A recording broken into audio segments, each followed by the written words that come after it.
This one is going to be a bit personal for me, but I wanted to show my respects to the voice that defined the generation and made a fan out of all of us. Join me as I go over 5 moments that defined why Kevin Conroy was and will forever be my definitive version of Batman.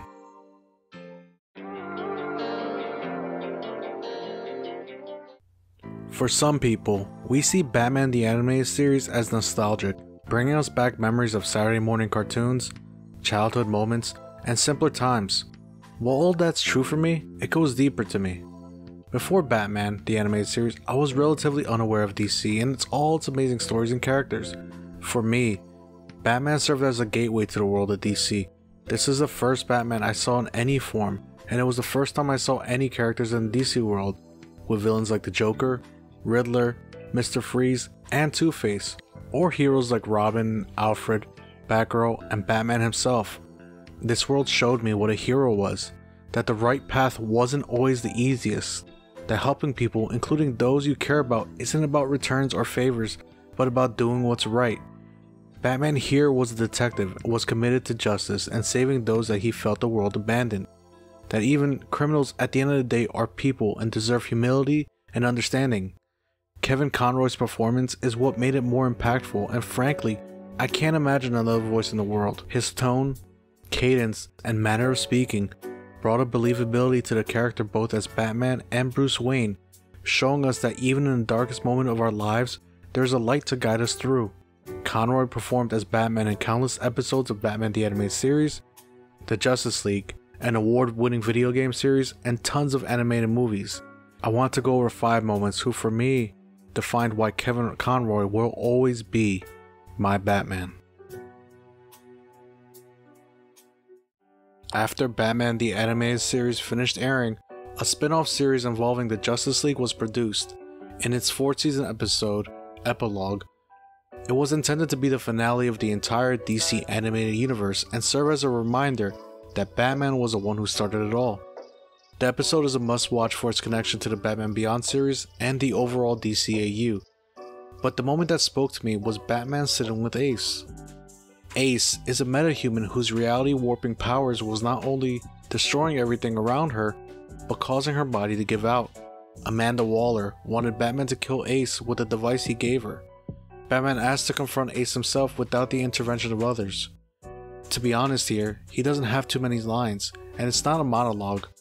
But what he does say and how he says it is really impactful. I'm dying very soon. Yes. I'm sorry. Could you stay with me? I'm scared. We as humans go through many things in life, and at times, when we see people we care about in a bad spot in life, we want to be there. We sometimes think that we need to talk to them about their problems or somehow solve it for them. But the reality is that just being there next to them, even in silence, can help people overcome stress, tragedy, and grief. I believe Conroy's performance here. When Ace said she was gonna die, all he says is yes, and I'm sorry. He was sorry and knew that he couldn't do anything but be there for her. As I stated before, the right thing to do isn't always the easiest, but it's necessary despite what the world may tell you, and the burden of it is not for the faint of heart. This moment comes from one of DC's animated movies, Justice League Doom, wherein Vandal Savage steals Batman's plans to stop the League in case they ever went evil. He twists these plans and attempts to kill the League. The end of the movie has a Justice League vote on whether Batman should stay in the League or not, because he developed the plans in the first place. Batman is a lot of things, but a fool he is not. He is logical and cold-hearted at times because he has to be. I repeat my point of doing the right thing, because sometimes the right thing is not the popular thing. Sure, a plan against the League isn't nice, but it's necessary. In the case of Superman, Wonder Woman, or the Flash becoming evil, people could die. No, they will die. Let's look at the Injustice series as a reference point. The League initiates a vote, but Wonder Woman suggests Batman to speak, and we get the most practical and logical version of Batman yet. He suggests that if they can't see the necessity of contingency plans against the League returning evil, then he doesn't want to be in the league in the first place, and proceeds to quit. My actions don't require any defense. In the same situation, I do it again. As individuals, and even more so as a group, the Justice League is far too dangerous to lack a failsafe against any possible misuse of our power. If you people can't see the potential danger of an out-of-control Justice League, I don't need to wait for a vote. I don't belong here. Conroy is calculating and pragmatic in this moment and does not falter in ensuring that you believe in a Batman who will do anything to save the world, even if it means stopping his closest allies. This is the Batman we rarely saw in early versions of the character on screen, and it set him apart from other heroes. Yet, this moment would not be as impactful if it wasn't coming from Conroy, a voice that we trusted for many years, from the Batman animated series to the Justice League cartoons. Joker's relationship with Batman has become one of the most consistent conflicts in comic books. Mark Hamill's Joker is one of the most beloved versions for many, including myself. Conroy and Hamill have been across each other in the studio for many different projects, including Batman the Animated Series, but perhaps the most influential Batman work after that would be the Arkham series of video games. Arkham Asylum, Arkham City, and Arkham Knight invited the player to be Batman and save Gotham from street-level thugs to supervillains like Mr. Freeze, Harley Quinn, Bane, and Clayface. But perhaps what most consider their favorite part of the game is the back and forth between Joker and Batman. There are so many moments to choose from that are great. Many will say the ending of Arkham Knight, but for me, it was the ending of Arkham City and the death of the Joker. Are you happy now? Do you want to know something funny? Even after everything you've done, I would have saved you.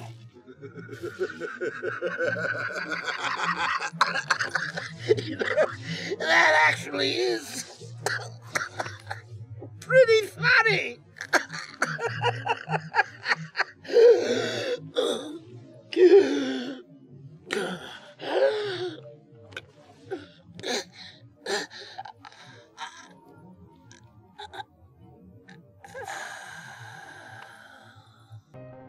Here we see Batman talking to Joker and saying that despite all the hurt and pain that he's caused, he still would have saved him.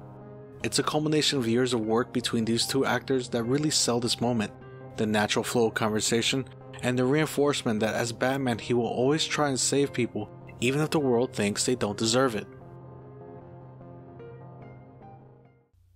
The Killing Joke is not a Batman story. In fact, for the most part, he plays a supporting character in the movie and the comic.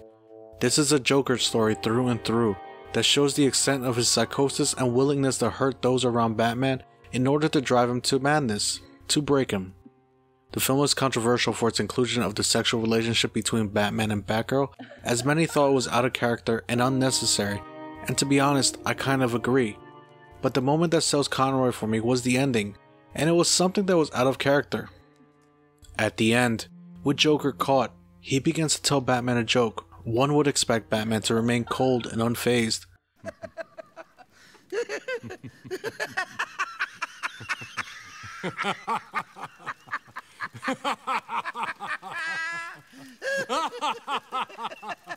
But in another Hamill and Conroy moment, he laughs.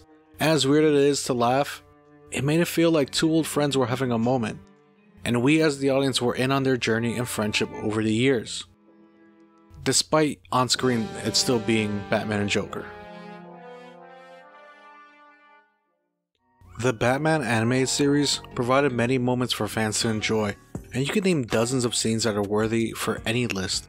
But for me, it's one of the earliest moments in the Mask of the Phantasm movie. In fact, it was one of Conroy's favorite work because it showed the humanity of Batman, the soul of Batman. In this scene, Bruce Wayne in the rain is sitting in front of his parents' grave. So I think the best Batman movie of all of them, the live action and the animated, is Mask of the Phantasm, which was the first animated Batman movie, because it shows the whole arc of the development of the character. And you see what happened to him as a child, and then he has this scene at his parents' grave where he's begging with them to release him from his vow, because he's fallen in love for the first time in his life with Andrea Beaumont, and he didn't think he'd ever be able to love. And he's breaking down. And that scene, I loved that scene, and I loved playing it, and I was really proud of it. This is a side of Batman we never see, because it's a side he can't show to everyone. But it gives us a deeper understanding of who Bruce Wayne and Batman is. It shows that sometimes people aren't always what they present themselves to the world. That we each have something deep inside of us, a character that maybe we hide, that maybe we put away, something that tells us who we are inside, that we can't be easily defined by what we show the world, but that we should always remain true to ourselves, even in the hardest moments, and even in the happiest moments. We should always be ourselves.